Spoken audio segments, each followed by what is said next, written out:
इन 3 pages में क्या पढ़ा हम? यहाँ हम ईमेल के बारे में जानेंगे, 2-3 बातें हैं।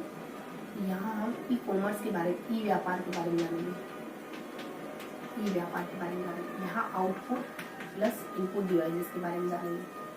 और 114 में अपन यहाँ इनमें डिस्कस करते हैं पहले, उसके बाद जैसे याद आता है मेंशन करते हैं। ठीक, तो आउटपुट इनपुट डिवाइसेस में हम 4 तरीके की डिवाइस करते हैं। जैसे एक हेडसेट हो जाता है, हेडसेट, जैसे एक MF मल्टी फंक्शन डिवाइस, इसके अलावा स्कैनर, और इसके अलावा यहाँ 2 डिवाइस होते हैं जो इनपुट और आउटपुट दोनों कैटेगरी में आते हैं।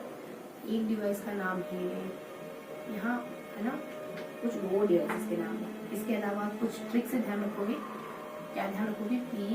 PAS स्कैनर 3 तरीके का होता है। एक मिनट,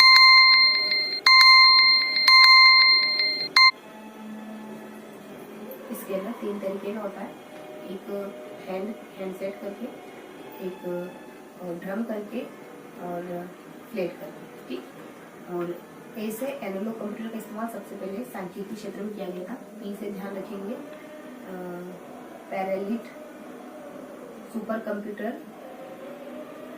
पैरेलिट मशीन है, सुपर कंप्यूटर एक पैरेलिट मशीन है। इसके अलावा यहाँ 2 नाम और है ना, जो आउटपुट इनपुट डिवाइसेस की कैटेगरी में आते हैं। ईमेल में कुछ नहीं, इतना जानेंगे कि ईमेल का आविष्कार कुछ लिंसन करके नाम है, इनके द्वारा किया गया है। ईमेल में टू और सीसी को ध्यान रखोगे। टू जिसको पता भेजते हैं अपन, ईमेल जिसको अपन ईमेल भेजते हैं। सीसी, कभी सीसी आया ना एमसीक्यू में, वो सीसी का क्वेश्चन आया और एमसीक्यू में आपको लिखा हुआ दिखे कि इसमें ना बहुत सारी रिसिप्ट अडेप्ट करना, एक से ज़्यादा रिसिप्ट को ऐड करना, ऐसा क्वेश्चन दिखे ना, तो उसको आप सीसी से कनेक्ट करेंगे। तो कार्बन कॉपीज की फुल में इससे कनेक्ट करेंगे। अगर सीसी कभी क्वेश्चन में दिखे तो आपको कनेक्ट करना है कि इसमें बहुत सारे रिसिप्ट को ऐड किया जाता है। ठीक, इसके अलावा ई व्यापार में 2 कॉन्सेप्ट ध्यान रखेंगे, B2B, C2C, B2C।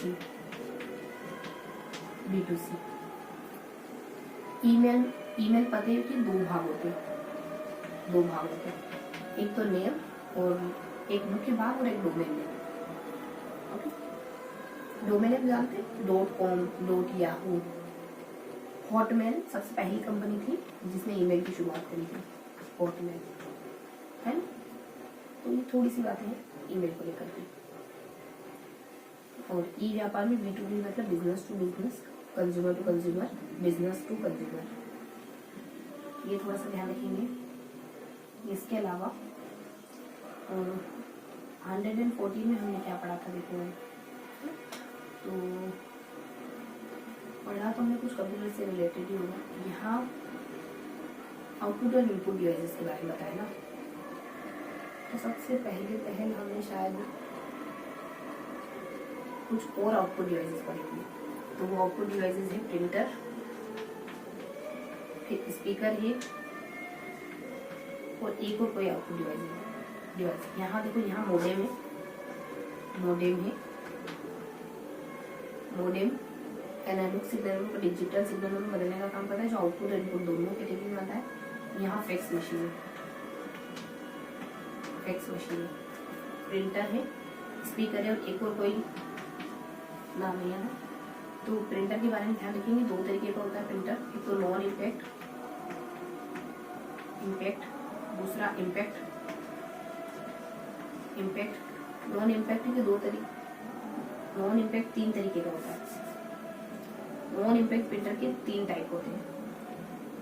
कौन कौन से, थोड़ा सा मैं आपको स्पष्ट क्लियर करूँ तो यहाँ प्रिंटर है और यहाँ हम स्पीकर को पढ़ते हैं।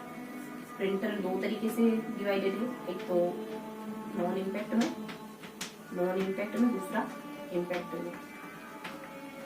ये 3 तरीके का होता है, thermal, ink port something, thermal, laser, है ना, इंक पोर्ट समथिंग, ऐसा ही कुछ नाम है ना, इंक पेड समथिंग, और लेजर, और लास्ट वाला इंक पोर्ट, लेजर और थर्मल। आपको क्लियर है ना? तो आप तीनों नाम मेंशन करें। और इम्पैक्ट प्रिंटर होता है, इसके भी 3 टाइप होते हैं, जैसे लाइन है, कैरेक्टर है, लाइन, कैरेक्टर, और इसके ऊपर पैराग्राफ। देखो इसमें थोड़ी थोड़ी सी बातें ध्यान रखेंगे। ये बहुत ज्यादा अच्छा कंप्यूटर प्रिंटर नहीं है, ये बहुत अच्छा प्रिंटर है। लेजर प्रिंटर एक बार में 50 पेजों को प्रिंट करने का काम करता है। पैराग्राफ पूरा पैराग्राफ करता है। लाइन में 200 से 2000 लाइन कन्वर्ट हो जाती है, प्रिंट कर दी जाती है एक बार में। कैरेक्टर में 20 to 200 कैरेक्टर एक बार में प्रिंट की जाती है। ओके, स्पीकर में कुछ बताना है नहीं खास। इसके अलावा एक और कोई डिवाइस है, थोड़ा सा यूनिक, फ्लोटर है। क्या है? फ्लोटर दो तरीके का होता है, ड्रम और फ्लैट। फ्लोटर क्या है जानते हैं? बहुत ज्यादा स्पष्ट मुझे भी नहीं है, लेकिन फ्लोटर है ना, ग्राफ पेपर बनाता है, जिसका इस्तेमाल इंजीनियर, वास्तुकार, इन व्यक्तियों के द्वारा किया जाता है। ठीक, फ्लोटर 2 तरीके का होता है। बेसिक से बातें थी, 1 मिनट रुकेंगे। तो अभी हमारे पास 2 मिनट हो रहे, तो हम थोड़ा सा एमसीक्यूज को डिस्कस कर लेंगे। 1 मिनट है, तो 1 मिनट रुकेंगे, थोड़ा सा एमसीक्यूज को डिस्कस करेंगे अपन। तो फटाक से कुछ एमसीक्यू डिस्कस करेंगे। शैक्षिक कंप्यूटर प्रयुक्त किया जाता है, शोध उपकरण में शिक्षण अधिगम में प्रबंध करने। संप्रेषण हेतु आवश्यक नहीं है, जो आवश्यक है वो दाता, माध्यम और ग्राहक, ये तीनों चीजें आवश्यक है। वीडियो कॉन्फ्रेंसिंग को निम्न प्रकार के संचार में वर्गीकृत किया जा सकता है: दृश्य, श्रव्य या दूरदर्शी। कंप्यूटर वायरस क्या है? सॉफ्टवेयर है, सूचना तकनीकी में सम्मिलित है। ऑनलाइन सीखना, वेब आधारित सीखना, एडुसेट के माध्यम से सीखना। और उपग्रह आधारित सूचना तकनीक द्वारा अंतःक्रिया स्थापित करने में 2 तरफा की जाने वाली प्रक्रिया क्या कहलाती है? टेलीकॉन्फ्रेंसिंग। क्लास प्रोजेक्ट किसके द्वारा शुरू किया गया? एनसीईआरटी के द्वारा। इसकी फुल फॉर्म है computer literacy and studies in school, है ना, थोड़ी बहुत लमसम। अंकगणितीय व तार्किक दोनों कार्य किसके द्वारा किए जाते हैं? एलईडी द्वारा। कंप्यूटर का ज्ञान सभी लोगों के लिए उपयोगी। कीबोर्ड की सबसे बड़ी की स्पेस की है। और एमएस वर्ड ग्राफ में आंकड़ों का विश्लेषण करने में, पेज के नंबरिंग में इस्तेमाल किया जाता है। कक्ष में विभिन्न स्वरूप कौन से हैं? तो लिखित, मौखिक और सांकेतिक। आईसीटी से क्या है? सूचना एवं संप्रेषण तकनीक। आईसीटी का उपयोग किया जाता है प्रदत्त विश्लेषण या प्रदत्तों की व्याख्या में, सूचना को एकत्रित करने में। निम्नलिखित कंप्यूटर विभाग है, कौन? CPU, keyboard, monitor. शिक्षा में कंप्यूटर निम्न रूप में प्रयुक्त होता है: शोध में, शिक्षण अधिगम में, प्रबंध में। 1 मिनट और पढ़ेंगे बस कि संप्रेषण का क्या कार्य, ये तो हमने जान लिया।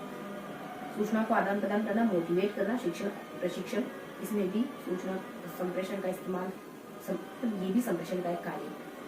क्या क्या? अभिप्रेरणा, सूचना का आदान प्रदान, शिक्षा और प्रशिक्षण। इलेक्ट्रॉनिक कंप्यूटर सहायक अनुदेशन क्या है? Electronic brain. वाईफाई क्या है? Wireless delivery. आविष्कार, सीपीयू की फुल फॉर्म क्या है? Central processing unit. रैम की फुल फॉर्म क्या है? Random access memory. लास्ट में जाते जाते आपसे एक क्वेश्चन पूछूंगी, कंप्यूटर सहायक अनुदेशन क्या कहलाता है? आपको जवाब देना। ओके, मिलते हैं इसी अगले सेशन, तब तक के लिए जय हिंद।